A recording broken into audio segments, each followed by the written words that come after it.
Hello, fellow backyard farmer. Today we are going to talk about when to dump your backyard farm, or at least dump part of it.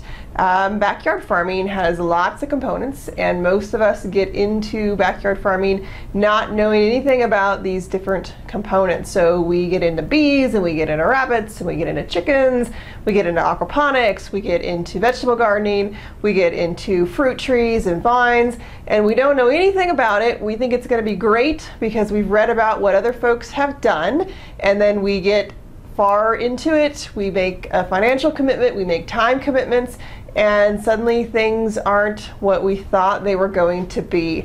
So this is your invitation, your permission to step back and take a look and see what's working and see what's not working. So let me give you an example from my own backyard farming experience. When Ben and I got into urban agriculture, we jumped in with both feet.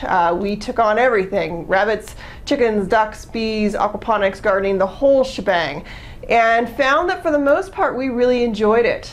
Most of the things that we got into were what we expected. They were wonderful. We had good experiences and we got the results that we were hoping for. Now that is not true of everything. There was one system in particular that we put on our landscape that we eventually removed, and we removed it after a great deal of financial investment on our part, a great deal of time investment to get it set up correctly, and emotional investment. We were disappointed when we decided to remove it. The system that I'm referring to is that of backyard meat rabbits.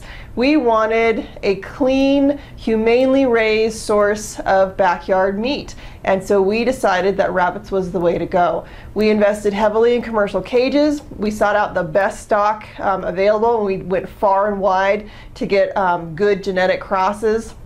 So the rabbits that we had were in no way related to each other, and we started breeding rabbits.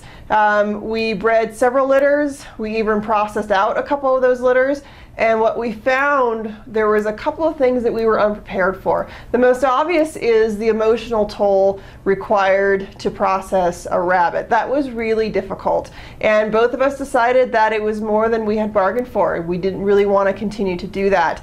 The other issue that came up for us was the availability of GMO-free alfalfa. So one of the big benefits of having backyard rabbits, whether you use them for meat rabbits or not, is the rabbit manure, which is fantastic for your gardens.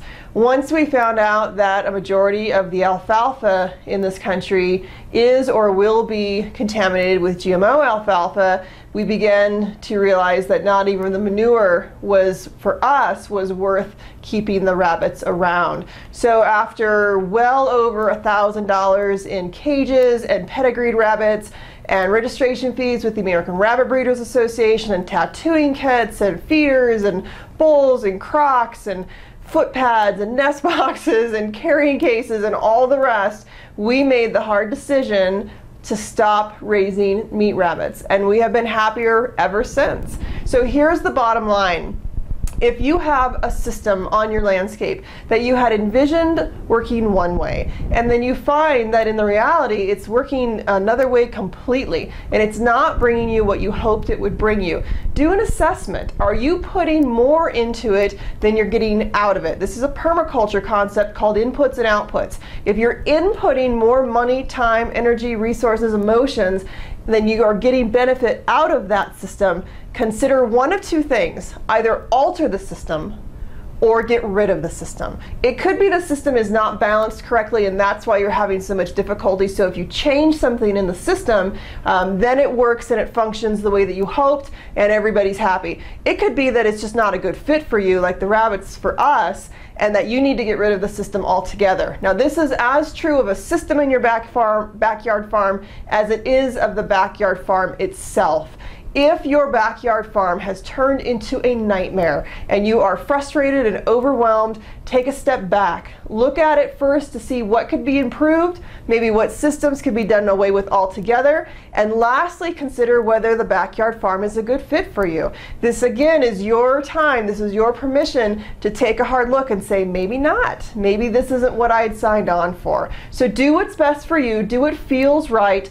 Use the systems that actually are compatible in your lifestyle and make you feel good and bring you joy, and the ones that aren't working, tweak them or get them out of there.